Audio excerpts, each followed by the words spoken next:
Halo palaku CSS ku, balik lagi di channel Jauh Rijal. Kali ini aneh nggak akan behind the scene toy fotografi atau juga tutorial, tapi aneh akan sharing tips-tips toy fotografi khususnya di portrait ya. Karena memang di toy fotografi ini kita sering kali melakukan portrait fotografi ya, namanya juga kan yang difoto figur atau miniatur dari orang ya. Jadi ya portrait lah mau nggak mau.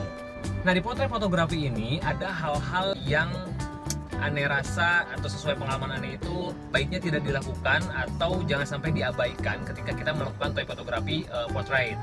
Jadi aneh akan share tips-tips mengenai fotografi portrait.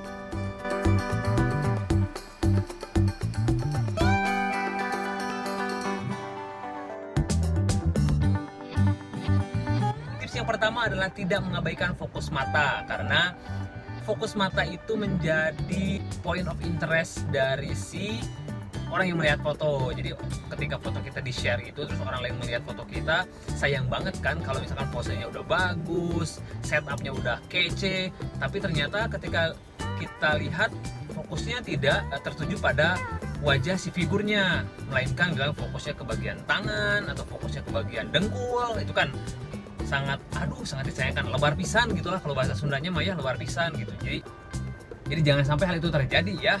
Ya sudah capek-capek setup gitu ya dengan waktu yang begitu lama gitu. Atur lampu sana sini, ternyata hasilnya blur. Jadi hati-hati ketika kita memfokuskan.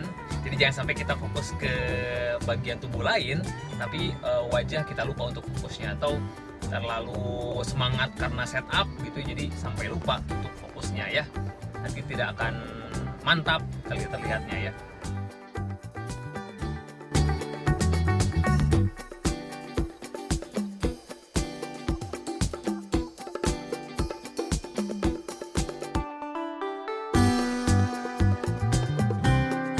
Tips yang kedua adalah perhatikan aperture-nya atau perhatikan bukaan diafragmanya.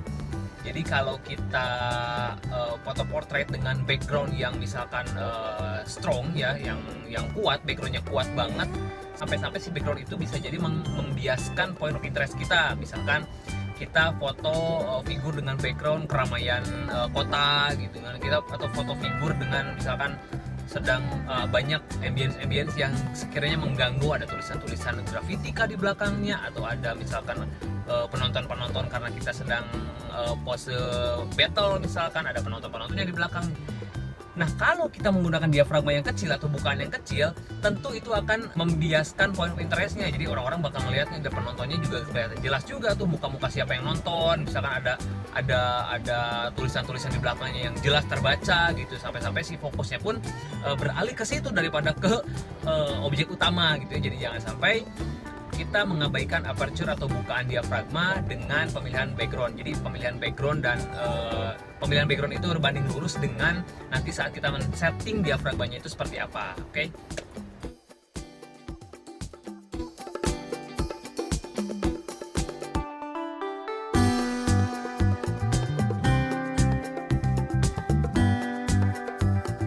Tips yang ketiga itu jangan sampai kita kurang stok foto.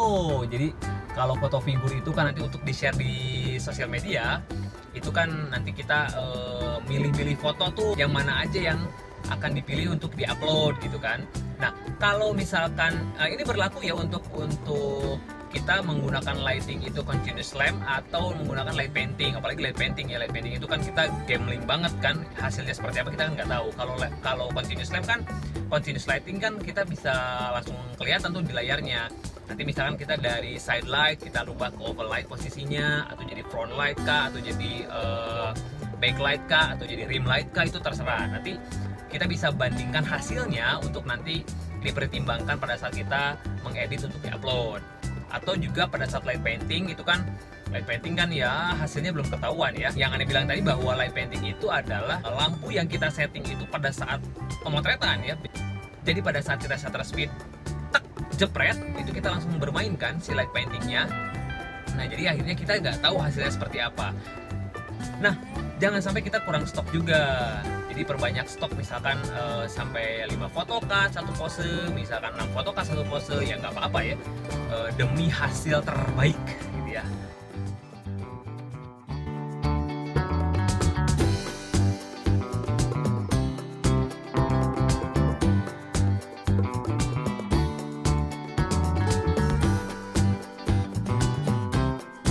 yang keempat adalah perhatikan safety zone. Safety zone itu adalah space-space di pinggir yang nantinya akan tetap aman ketika kita melakukan cropping ya. Jadi di video sebelumnya Anda udah pernah bahas tentang cropping. Juga di situ Anda menjelaskan bagaimana baiknya cropping gitu ya. Saat kapan kita cropping gitu, itu ada di situ, silahkan dilihat di video di sini nih. Nah, jadi safety zone itu misalkan kita foto untuk portrait. Nah, tapi ketika kita cropping itu bisa dijadikan landscape ataupun sebaliknya, ketika foto landscape saat dipotong untuk jadi di crop jadi portrait pun tetap bisa, karena kita ada space ya di kanan, kiri, atas atau bawah, itu ada space-nya untuk kita bisa crop menyesuaikan dengan sosmed yang kita akan upload rasionya, ataupun dengan mood kita nantinya pengennya portrait atau landscape. Yang kelima, yang terakhir, tips yang akan Anda share kali ini adalah jangan sampai kita mengabaikan komposisi ya. Jadi minimnya komposisi itu bisa mengakibatkan juga ke kualitas foto ya. Misalkan kita foto yang cuman di tengah aja gitu ya, jepret di tengah aja, si figurnya berdiri di tengah, kita foto jepret, dan atasnya space-nya terlalu banyak, jepret gitu kan. Itu kurang greget ya. Sayang banget kalau setup dioramanya udah mantap, backgroundnya udah mantap, lightingnya, keylight, backlight, dan lighting yang lainnya sudah kece, tapi posisi tidak terlalu diperhitungkan. Jadi kalau aneh sih lebih milih dengan memanfaatkan grid line atau rule of third. Jadi rule of third itu aneh pernah share di video-video sebelumnya juga tentang komposisi fotografi. Nah, aneh akan menggunakan grid line itu untuk menyimpan posisi di mana figur yang akan aneh letakkan, sehingga menghasilkan gambar yang atau foto yang lebih baik lah daripada dengan kita menyimpan figur cukup di tengah saja.